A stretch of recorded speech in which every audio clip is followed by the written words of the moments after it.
is CGTN, China Global Television Network.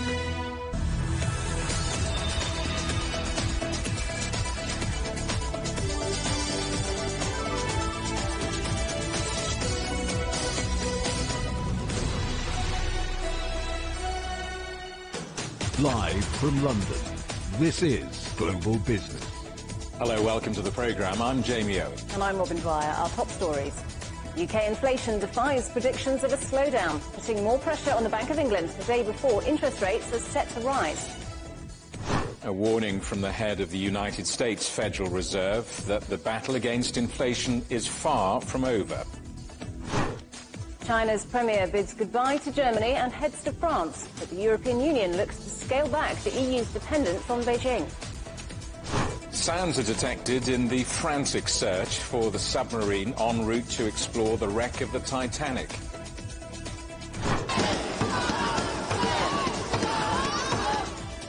And how Manchester in the north of England became home to so many dragons.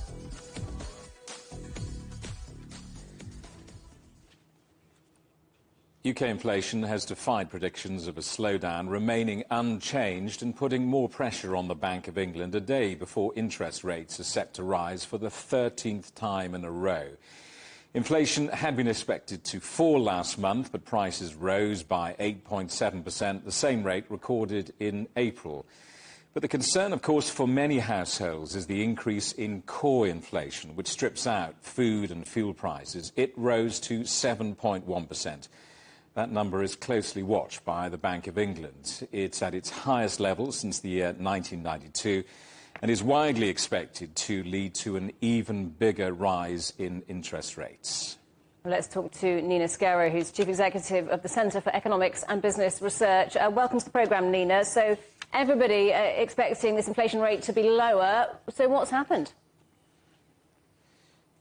Well, I will say that the consensus forecast was for inflation to drop. We actually were expecting inflation to fail to decelerate. So not that surprising. But what I think is really worried, and you've just mentioned it there a second ago, is the story on core inflation. And it's probably also part of the reason why some forecasters were wrong on this. So the sort of most volatile element of the overall price rise is what's happening on energy does seem to be dropping off. But we're now seeing signs that inflation has become quite ingrained in the system and that prices of a lot of other items and services in particular have risen, and those are going to be trickier to get down.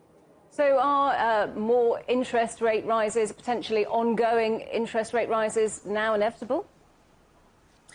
There is almost certainly going to be an interest rate rise announced tomorrow. The question is if it's going to be 25 basis points or 50 basis points.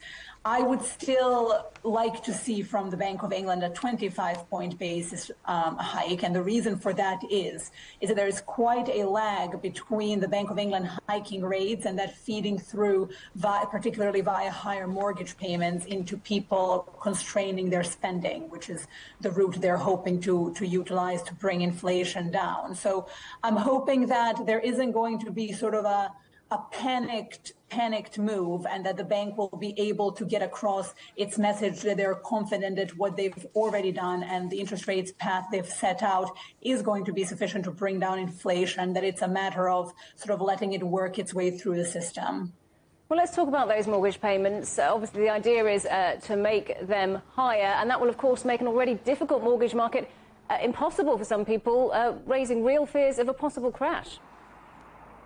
Yes, and this is a particularly tricky situation in the UK, more so than in most European large economies and in the US, which have seen similar levels of interest rate hikes. But what's different in the UK is that people typically have very short fixes on their mortgages, sort of usually 2 or 5 years, compared to a lot of European and US markets where it's not atypical to fix your mortgage payments for the duration of the mortgage. So there is probably going to be a very difficult period ahead. And in fact, between now and the end of 2024, there is still 1.9 million households or 1.9 million mortgages that are due to come off the fix and be renegotiated. And it is, I mean, it's, monetary policy is a very sort of bitter pill to swallow, but that is essentially what the bank is counting on and what the government is counting on, that once that happens, people will restrict their expenditure elsewhere, and that'll tame inflation.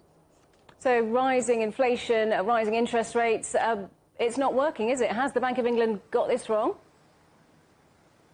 I think it's very difficult to look at what the Bank of England has been doing for the past year and a half and not say that they shouldn't have acted sooner. I think it became clear pretty early on that all of the injection of money from the government into the economy during the pandemic was stirring up inflation. And I think there was a long period of many months, a year and a half ago, where the Bank of England should have gently started hiking rates. Now, unfortunately, sort of overcompensating at this point isn't going to help correct that error, which is that they should have started sooner.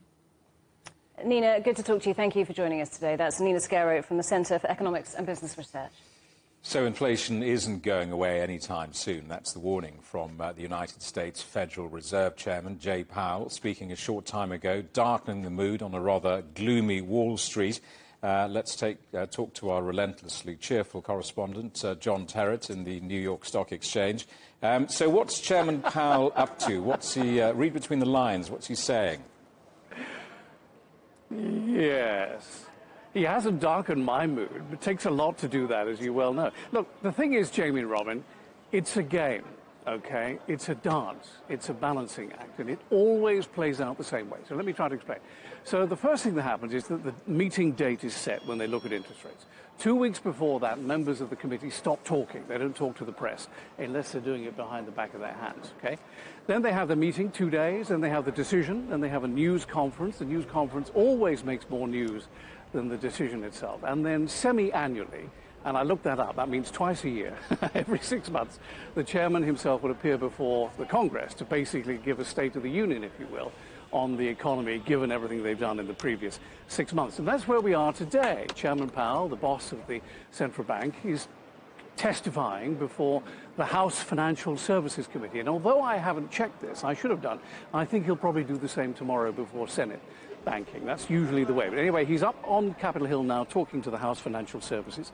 And the background to this, of course, is that last week we did get what we thought we would get. We all knew it was going to happen, and that is a pause to the 14-month interest rate hiking program in the month of June. So that happened, and the range is now 5 to 5.25%, and Chairman Powell talked last week about it going up to 5.6%. So a few more interest rate hikes coming, quite possibly. He suggested maybe 2 more. Wall Street's going, oh, really? That's a shock to us. We weren't expecting that. We thought you were going to pause. Anyway, we're told to look out for 2 more, and there's several reasons for that. So today he's been doubling down on the state of the economy. He can't say when they might increase interest rates here again, but he's hinted that they're prepared to. He said that the July meeting is likely to be very lively. It's going to be quite a hot one. And here are some of the things he said specifically. He said that inflation in the US is still well above where it needs to be. He said the process to 2%, which is where they want to get it, is a long way to go. It's presently at 4%, pretty much. And he said the labor market is still very tight, but is showing signs of loosening. And now we have a soundbite from what Chairman Powell said a few minutes ago. And here he's not talking to politicians, but the ordinary folks at home. Take a listen. Definition of price stability from one standpoint is just that people can live their daily lives without thinking about inflation all the time. We want to get back to that place, and we're on a journey to get there. We have quite a ways to go, but we're making progress. Yes, he's talking to ordinary people there who, many of them in America, do not make much money. And when inflation is as high as it is, even if it's 4% down from 9%, it's still really quite bad. In the last 20 minutes or so, he's just touched on the banking issue. A lot of people here think there's still a banking crisis to come. This will be to do with bank liquidity rather than the regional issue we had a couple of months ago. But he has just said that the US banks are very strongly capitalized, so that will please people. There is no date about when they might raise interest rates in the future. We simply don't know, but we do know that that July meeting is slated for July the 25th and the 26th, so middle of next month. Jamie and Robin? Nobody likes to hear the words, we simply don't know. All that uncertainty, it really is getting a bit of a mixed reaction from investors, isn't it? Yes. Well, it is, you know, and how long have we been in this position now? I mean, one of the things that I think has characterized this post-COVID world, really, is the fact that we just don't know. And you talk to any of these people here, you know, and each one will give you a different opinion about whether there'll be a recession, whether there won't be a recession. It literally is in, you know, the uncertain ballpark. Yesterday, Tuesday, worries about the Federal Reserve and this testimony, plus China's economy apparently slowing down, really dominated the markets. The Dow was down 245 points yesterday. I don't think President Biden's unhelpful remarks about President Xi out on the West Coast, where he is at the moment fundraising, I don't think that helped particularly after Blinken was in Beijing over the weekend. But on the bright side, hey, look at this. Apple is flirting with a $3 trillion valuation. As you know, Apple makes the iPhones in China. On the other side of the coin, FedEx, massive logistics company, missing on its revenue last night by about $1 billion.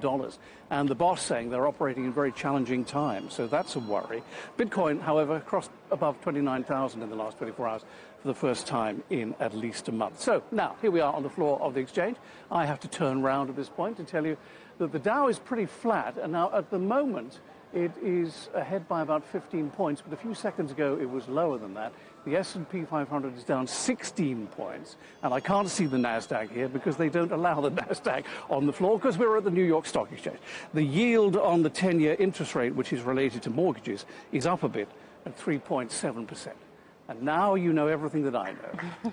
And we know you've ironed the back of your suit as well. John, good to see you. Our correspondent John Terrace in New York.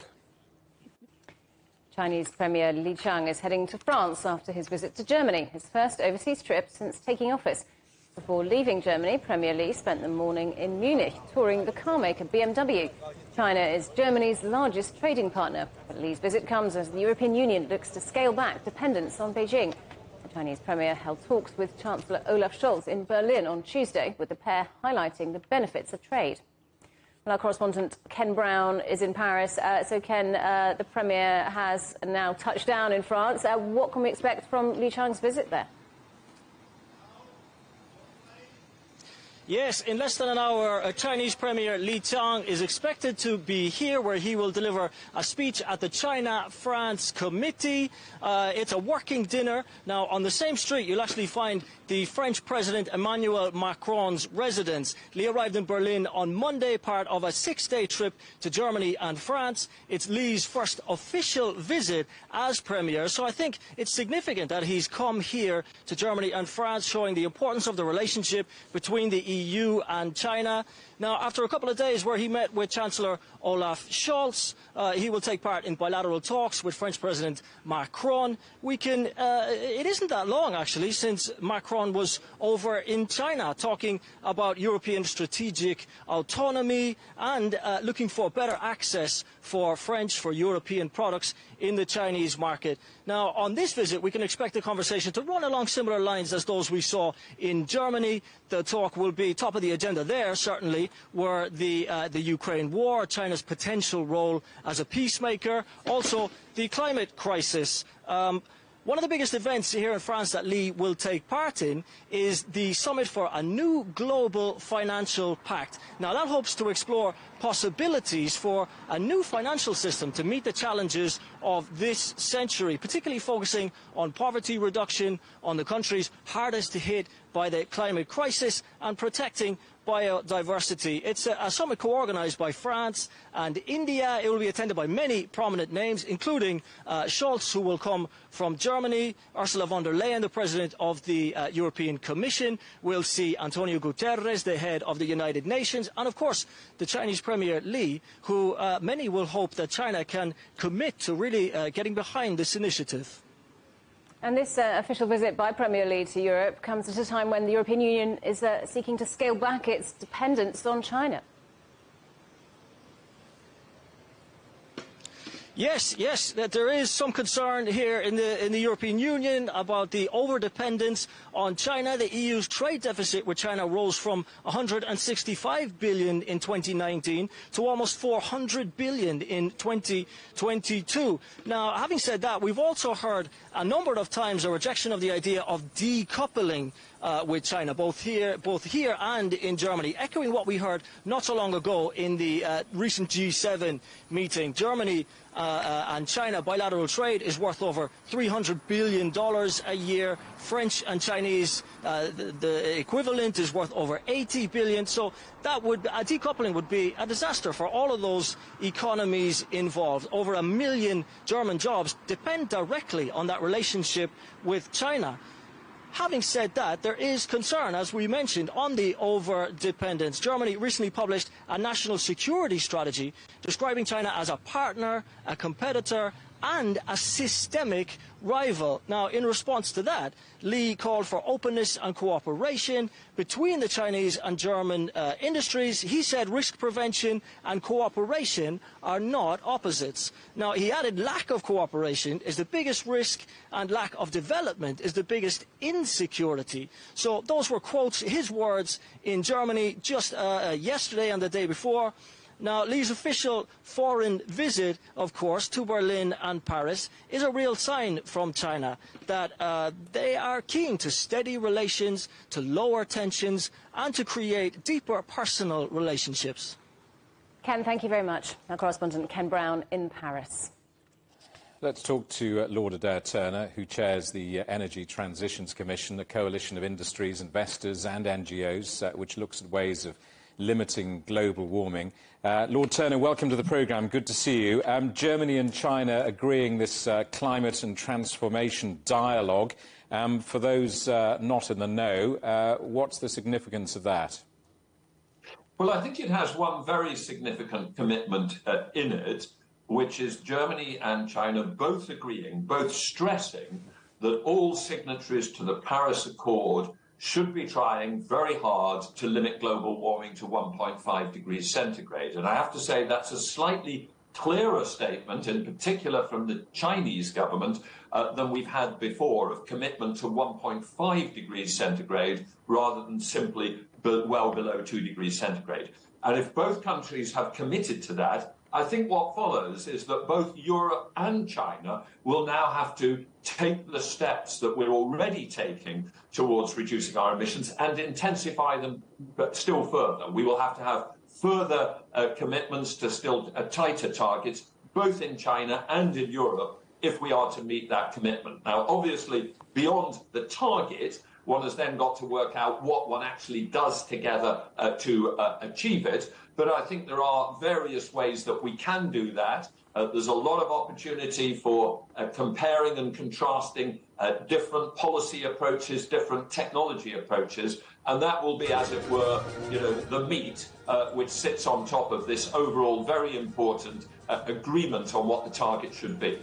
You sound positive and optimistic. This is a sign, I guess, some might say, of cooperation, but the EU saying today that it's reducing its dependence on Beijing. The trade figures, as we've just been reporting, tell a somewhat different story. When it comes to energy transmission, I mean, how do you assess Europe's relationship with China?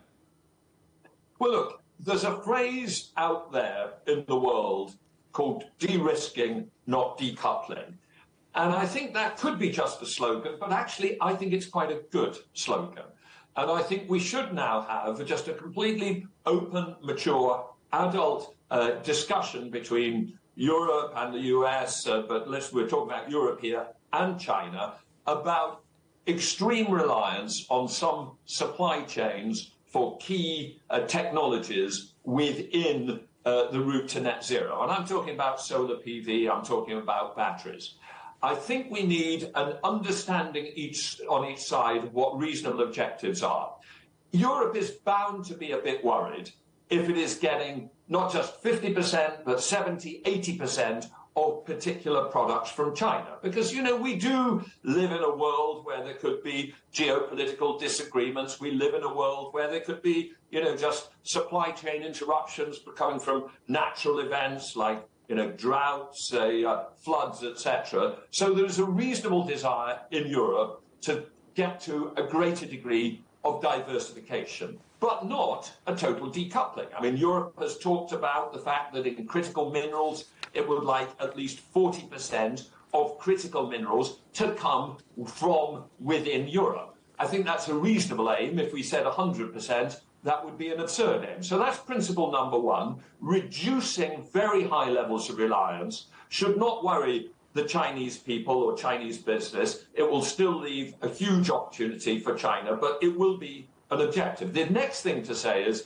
that I think one should draw a very clear distinction between location of activity and the companies that do it. Yes, Europe will want to develop its own battery factories, its own EV, electric vehicle factory, its own solar panel factories, its own polysilicon production.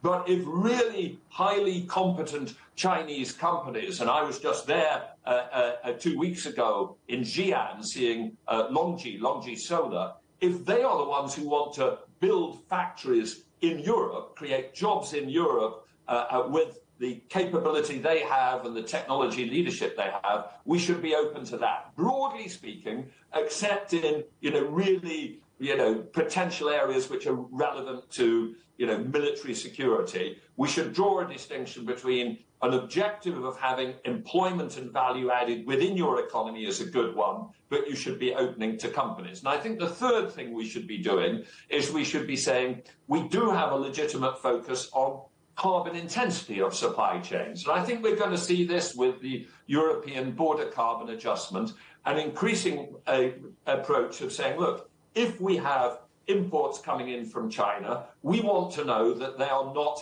high carbon, that China is decarbonizing. Now, what I found when I was in China 2 weeks ago was a complete acceptance of this. In all my meetings, people said, look, Europe is serious about decarbonizing. It's serious about decarbonizing its steel sector, all its manufacturing. Therefore, if we want a commercial relationship with them, we will have to decarbonize our inputs as well. And that's great because we're all heading in the right directions. So I think there is a way, and I think this is what we need to find, of talking about these issues of sometimes over-reliance, not trying to completely deglobalize the world, but having a set of rules of the game which we can all live with, and as a result of which we will be cooperating and working together and investing together to deal with the problem of climate change. Lord Turner, good to speak to you. Thanks very much indeed for coming on the programme. Lord Adair Turner.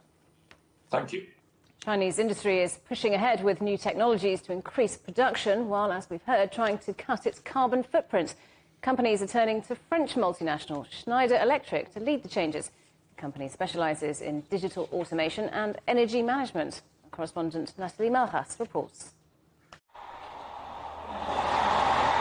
Engineers at the forefront of the digital transformation era say the sustainability of big business hinges on efficient operating systems. Most of the technology are available today, and it's a question of deploying it. We want to make the world more sustainable, and that comes with decarbonization. Decarbonization, a good way is to use more renewable, to use more electricity. In China, new and existing companies are moving to integrated systems to build a competitive edge and balance the bottom line. They are looking at short-term solutions to reduce their energy consumption, but also they want to prepare the future and reduce their carbon impact. Schneider assists by overhauling a client's software and digital drives to streamline their operations. This so-called universal software works on any factory floor, even with older generation equipment. The company says requests from consumers are forcing businesses to consider digitization. One of the benefits of digital transformation is generating faster, simpler and smarter processes. For big industries, this means getting rid of time-consuming manual data entry and eliminating inefficiencies in the assembly line and the potential for human error. China has become Schneider's second-largest market globally. The company hopes a visit by Chinese Premier Li Qiang to its premises near Paris will deepen collaboration between the French multinational and local Chinese vendors in a bid to digitize big industries faster, making them more efficient and sustainable. Nathalie Malhas, CGTN, Paris.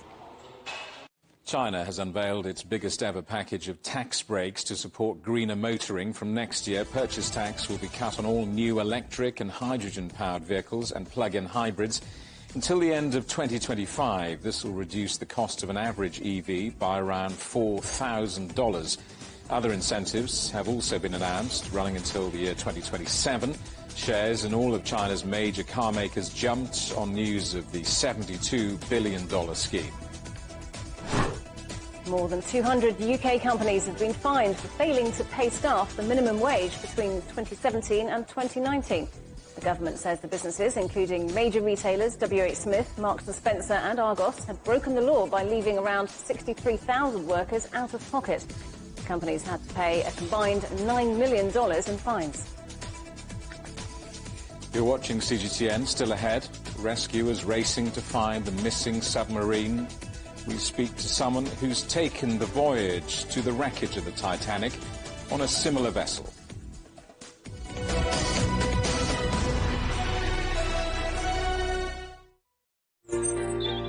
Ever wondered what's the difference between a bear and a bull market? Where are the cash cows? And who are the lame ducks? And what exactly are black swans? Grey rhinos? And unicorn companies? Make sense of it all with Global Business, only on CGTN. There's a new agenda for a new world, accelerating change in almost every part of our lives. It's shifting the norms of how we work, travel, and connect. How we think, interact, and develop. It's a new reality, a new agenda with me, Juliet Mann.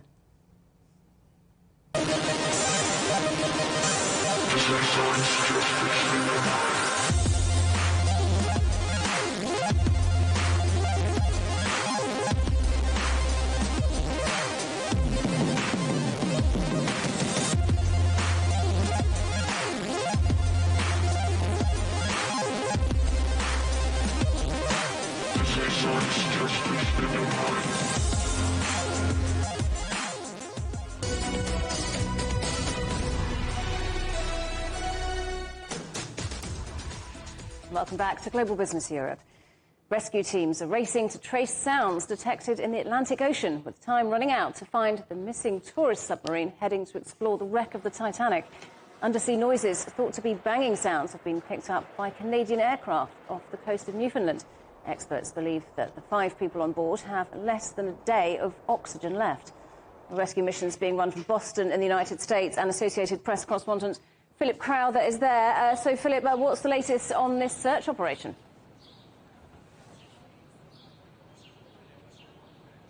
Well, we expect to have some news for you within the next hour or so, because the U.S. Coast Guard, based right next to us here in the Boston Harbor, will have a press conference for us. They tend to just do one a day, and they don't have that much news to give us because this has been an unsuccessful search so far.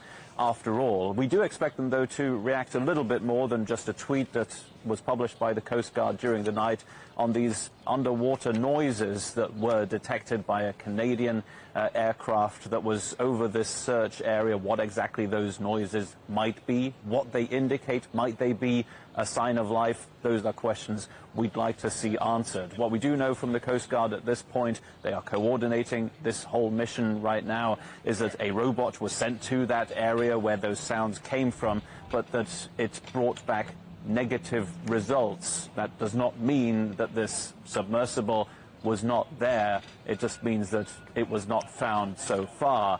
And of course, this time is of the essence. You mentioned it. It is a race against time. Exactly how many hours of oxygen might be left for those 5 people on board that vessel, maybe that is also something the Coast Guard will be able to tell us.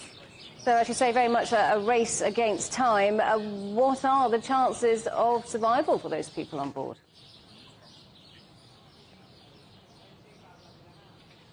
Well, they're getting slimmer, obviously. It all really depends on whether, of course, the vessel is found. But if it is, where exactly it might be, because there are essentially two scenarios here that are completely different. One is that it might be found on the surface of the ocean. It's a very big search area after all, and this is a submarine. The largest part of this vessel would still be underwater, so very, very hard to find, even if it is at the surface. Obviously, that makes it easier for rescuers to get at it and to actually open it up. A reminder that the people inside cannot open this submarine. They are stuck. There has to be help from the outside. If it is found on the surface, on the seabed rather, then it's going to be much, much harder, because if it indeed made its way all the way to where the wreckage of the Titanic is to be found, that is a long way down in the ocean, very hard for any machinery to get there, and certainly impossible for divers to get there to try and get that vessel back up to the surface. All of this means that this truly is a race against time, and the best case scenario really is that this vessel is found floating on the surface somewhere in that remote part of the Atlantic Ocean. Philip, thank you very much. Associated Press correspondent Philip Crowther in Boston. Let's talk now to Lowry Morgan, an adventurer who visited the Titanic in 2003 in a similar type of submarine. Lowry, good to see you. Let's pray the crew is alive and well. I'm one of life's cowards. I can't begin to imagine what this journey must be like. You've been there. Can you give us a sense of the claustrophobia, perhaps, in these type of vessels at this kind of depth? I mean, what's it like? Well, when you think about it, more people have been to space than to the deepest, darkest part of the ocean. And when you're put into this submersible, I went into a 3-man Russian Mir submersible 20 years ago, but you hear the bolts closing on you and the wheel tightening as you settle into your tiny seat, and you try to ignore the thoughts of claustrophobia in the back of your mind when you think the next time you'll see daylight and feel the fresh air on your face is in the next 12 hours. And then when just a few meters below the surface, the light is turned off to save power, leaving you in pitch black darkness with only the eerie or echoing ping of the sonar. And that's when it hit me, certainly, that sense of vulnerability. It becomes acute, and you're reminded of the risks, the chance of fire because of the highly oxygenated atmosphere, or the pressure, which is nearly 380 times greater than atmospheric pressure above at sea level, of course. Even a pinprick crack in the small windows would see us implode straight away, and you just pray that those 7-inch thick glass portholes are strong enough to withhold or that pressure. At the end of the day, I mean, it's worth saying, of course, that the Titanic, the wreck of the Titanic, is a mass grave. I mean, what's the attraction, the enduring attraction for so many people of the wreck of the Titanic? Why did you want to go? Well, I went down as part of a documentary. I was presenting for a Welsh programme for S4C Wales Channel 4. I was a deep-sea diver before then. I dived to a few famous ships, so this was a natural progression for me as a presenter. And when I was offered the challenge, of course, I accepted. I am an adventurer. I have been on many challenges over the years, and it took me about 10 months of research. And the more I found out, the more I was hooked. You know, I read about the life of the ship, the building of it in Belfast, the history of that booming era. You know, I read stories about the people who travelled on this magnificent ship, and researching the ship became a huge part of my life. And by the time I came to see her, it was like a roller coaster of emotions. On one hand, you were very excited to see this wonderful ship with all its history, but you were reminded constantly that it was actually a graveyard for over 1,500 people, purely by the details that I saw on the floor. You know, I saw children's shoes, children's toys. I saw a pair of leather shoes lying there, and it became obvious it was the resting place of a person. For me, it was there to show respect, and also as part of the research, taking notes and making sure that I could go back to the people on the Keldysh with all the information that I had seen. Are you aware, are you made aware of the danger when you sign up to dive to the Titanic's wreck? Yes, as I said before, the dangers of that remote world, by now, hopefully, technology will have improved dramatically. But at that time, it wouldn't have diminished any of my fears, I have to admit. But that those risks and dangers were spelt out to us in the starkest terms before we went down. We spent about a week on the Keldysh talking about what we were going to see and also of the dangers. We were told in an emergency, and of course this was 20 years ago, that the Mir would have to drop its heavy battery and then hope to float back to the surface. And I'd like to think that modern technology should make the current situation less dire. And like I said, it is claustrophobic in that submersible. It'll be very cold for them. It was very, very dark. I can imagine they haven't taken a lot of food and drink with them, presuming that it would be a maximum of 12-hour journey. And I'm so hoping that this will be a safe return for them and the rescue will be successful. And I'm thinking of those families at the moment. Larry, good to see you. Thanks very much indeed for coming on the programme. Larry Morgan in Cardiff. Britain, the United States and EU countries have pledged billions of dollars to help rebuild Ukraine at a major international conference in London. Kyiv says support is needed now as the conflict with Russia continues to cause huge infrastructure damage, with President Zelensky calling on Western allies to fund what he called real projects. The correspondent Li Jinhua is following the story. So, Jinhua, a huge number of groups attending this event. What's this Ukraine Recovery Conference hoping to achieve? Jamie and Robin, of course, that is more funding. And Ukrainian President Volodymyr Zelensky attended the conference virtually this morning. His speech lasted like 15 minutes, but his message was loud and clear. He extended his appreciation to his Western allies and called for more concrete commitments. So how much are we looking at right now? So according to the World Bank, the war caused Ukraine around $135 billion of damage in the first year, and it may cost over $411 billion over 10 years for reconstruction. So we're looking at staggering numbers. And UK Prime Minister Rishi Sunak this morning kick-started this Ukraine Recovery Conference by saying that the UK government will donate $3 billion. But remember, in bank loan guarantees over the next 3 years. And Sunak said the UK and its allies now are exploring ways to use the frozen Russian assets to pay for the damage that Russia has inflicted on Ukraine. Let's take a listen. The question for us today is, what can we do to support this, to fast-track recovery and help Ukraine unleash its potential? It's clear Russia must pay for the destruction that they've inflicted. So we're working with allies to explore lawful routes to use Russian assets. And on Monday, we published new legislation to allow us to keep sanctions in place until Russia pays up. Yeah, as we heard, they are still looking for the lawful routes. So it's still a bit controversial, isn't it? The question is, can the UK government and its Western allies do that by using the frozen Russian assets to pay for the damage? And of course, others who attended this meeting include Antony Blinken, the Secretary of State of the United States, who just finished a trip from China and now he's in London. So he pledged another $1.3 billion in assistance to help Ukraine rebuild the country. That brings the total US funding to around $64 billion. I just want to ask you if we've had any response to all of this and the London conference from Moscow.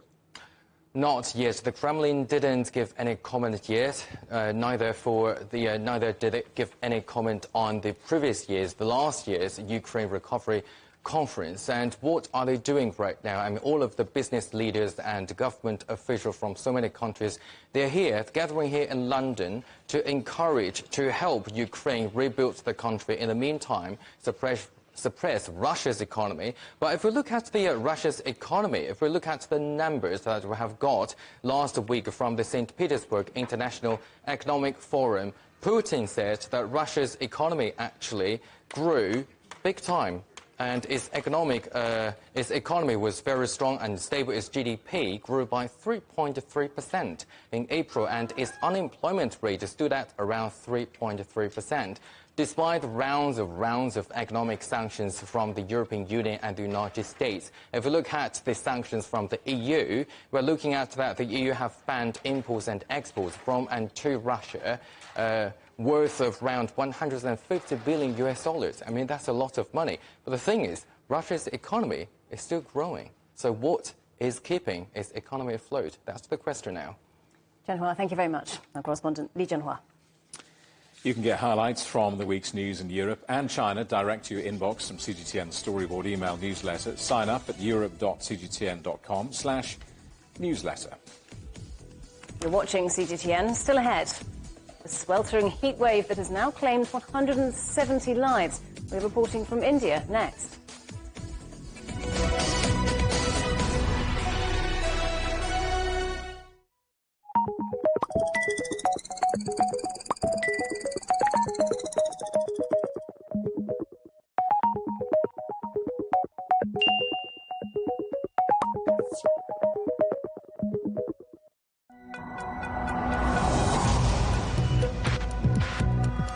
Each day, there are millions of stories. Each one can open new perspectives, new possibilities. Wherever you look, we are there to see, discover, explore. We put the pieces together to find what really matters to you, all around the world, all around the clock. Our reporters are at home across the globe. From our headquarters in Beijing and production centers in Washington, Nairobi, and London, China Global Television Network. Stories from across the globe, reaching people across the globe. CGTN. See the difference. Facing the unknown is always difficult. In a world in turmoil, it's easy to lose orientation. But when the storms come, we have to see the possibilities. Reinvent. Find new opportunities. Discover a path forward. CGTN. See the difference. What do we mean when we talk about the difference? Brazen axe. The difference is in the detail, in the background, Defense ministers from the wider angle and perspective of every story. Wherever the story may be. CGTN. See the difference.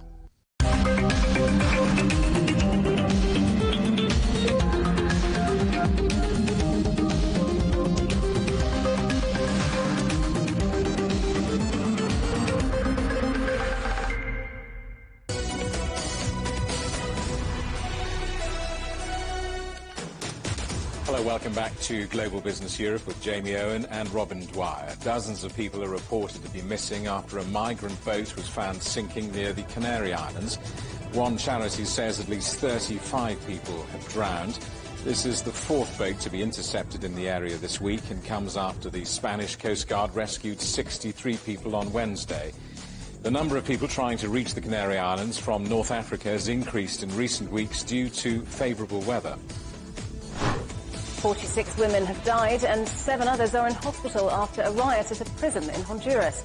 Most of those killed were burned to death. Government claims the riot had been planned by gang members in response to a crackdown on corruption in prisons. Relatives have gathered outside the prison waiting for news on their loved ones. These are live pictures from Paris, where at least 16 people have been injured in what's thought to have been a gas explosion in the centre of the city. 7 people are in a critical condition after a blast in the Latin Quarter of Paris. Buildings were set on fire, sending a plume of black smoke across the French capital. Also in Paris, climate activists are protesting in front of the Eiffel Tower ahead of a global financial summit. They're calling for a ban on fossil fuel finance and more environmental commitments. At the meeting, world leaders will discuss a global financial pact to help developing countries tackle the impact of climate change. At least 170 people are now known to have died after a week of extreme heat in India. Temperatures there have been hitting 45 degrees Celsius in many areas, and hospitals say they're being overwhelmed. Our correspondent Ravinder Bauer reports. Fleet of ambulances of this district hospital in northern Indian state of Uttar Pradesh has been busy for last few days. As the temperatures in northern India soared, hospitals are overwhelmed with patients of heat-related illnesses. Several people have died in two of India's most populous states in recent days. Queues at the hospital for registration of new patients are getting longer. In this heat, the cooler is also not working properly. We are finding it very difficult as we are feeling very hot.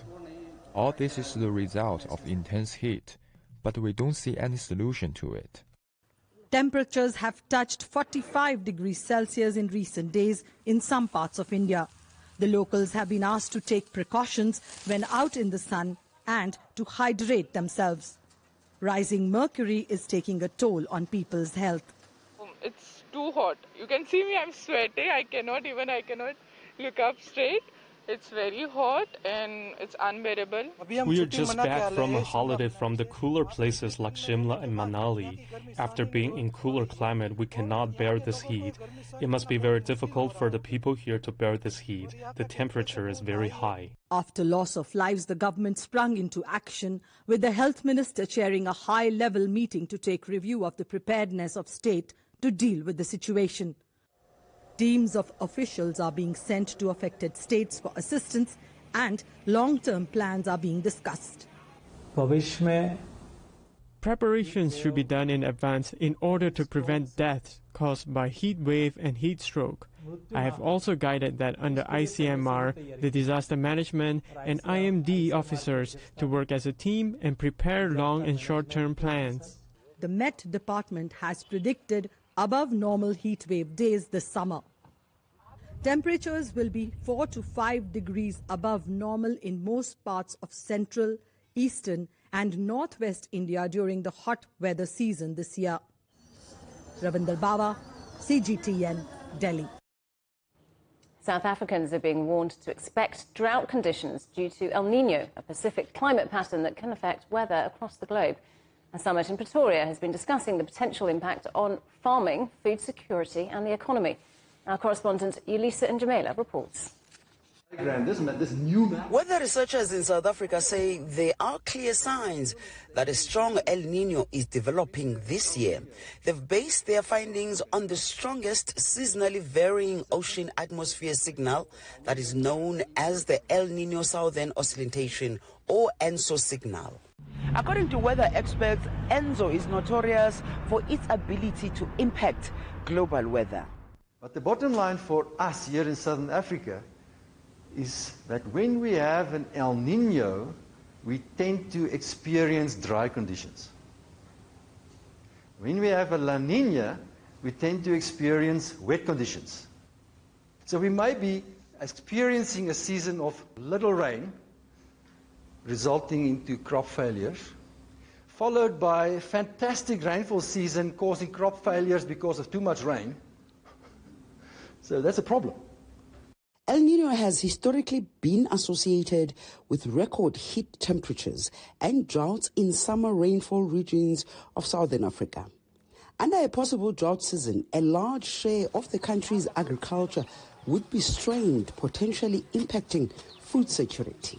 Look, everybody's affected by the weather, and I think as climate changes and as weather becomes more variable and more extreme, so more and more people are conscious of the impact of weather on their lives. But ultimately, extreme events, such as we've seen many of in South Africa, I can refer to the Day Zero drought, the Durban floods, some of the big fires that we've had around the country as examples. These are the kinds of weather events which really affect people's lives and livelihoods. And it affects all sectors in different ways.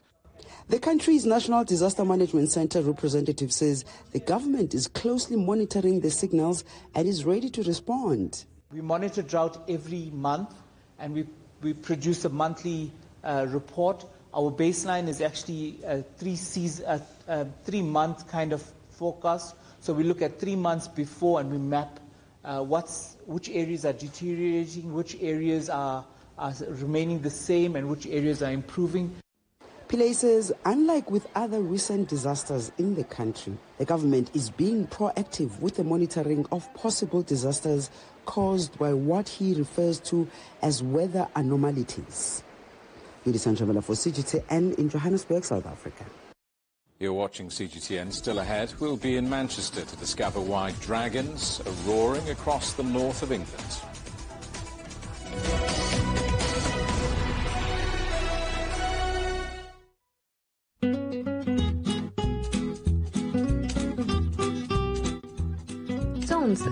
The sticky rice dumpling is no doubt the food of choice for many during the Dragon Boat Festival. Several things are needed to make the cute little bundles. Sticky rice, of course, as in its name, bamboo leaves and string. The fillings vary in different parts of China. People in northern regions usually prefer sweet fillings like dried jujubes, raisins, or sweet potato, while in southern parts of the country, people favor the savory, like salted egg yolk, braised pork, and other kinds of meat. The first thing to do is to wash and soak the sticky rice for at least 2 hours. Get the rest of your ingredients ready, then the fun begins. Make a cone with a clean bamboo leaf, put the rice and your choice of fillings inside, wrap it up, and carefully tie it up.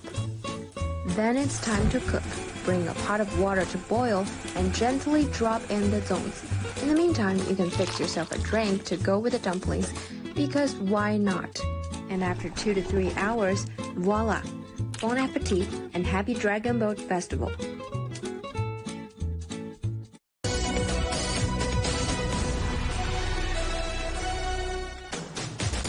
Hello, welcome back to Global Business Europe. What's widely regarded as the toughest round of the World Rally Championship is now underway in Kenya. The Safari Rally was first held back in 1953 to mark the coronation of Queen Elizabeth II.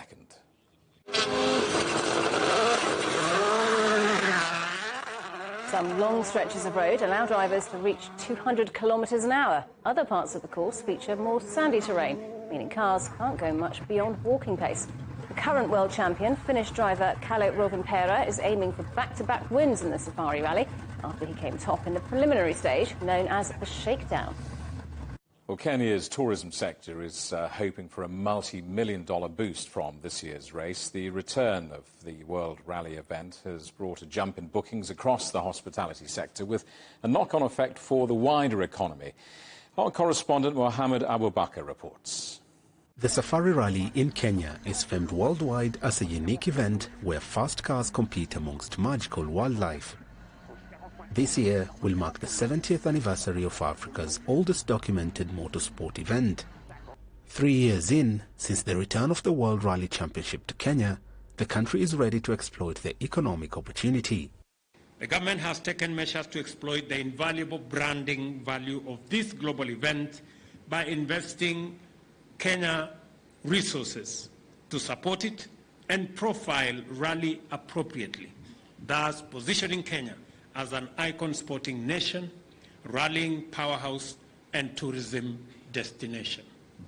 Hotels in the town of Naivasha are fully booked as thousands of guests, including rally crews, WRC officials and spectators, arrive for the eagerly awaited Safari Rally this week. This is a really great season this year, 2023, as we host some of the teams from WRC. It is a really exciting moment because we shall receive so many guests coming in from all over the world. So indeed, most of the hotels are benefiting from this as a sport tourism. The influx of spectators and visitors during the annual rally event is placing Naivasha as one of Kenya's major touristic destinations. I think Naivasha region is still growing, and We've seen a lot of hotels coming up, which is a good sign for growth in hospitality. Hotel owners and even small businesses will savor great financial success from the week-long event that draws thousands of local motorsport enthusiasts. For us, the boda riders, we benefit so much through the 4 days because when the town is packed, the traffic jam becomes unbearable. So it's impossible for the rally fans to use their cars to get to another spectator stage. So they use us a lot to ferry them from one spectator stage to the other.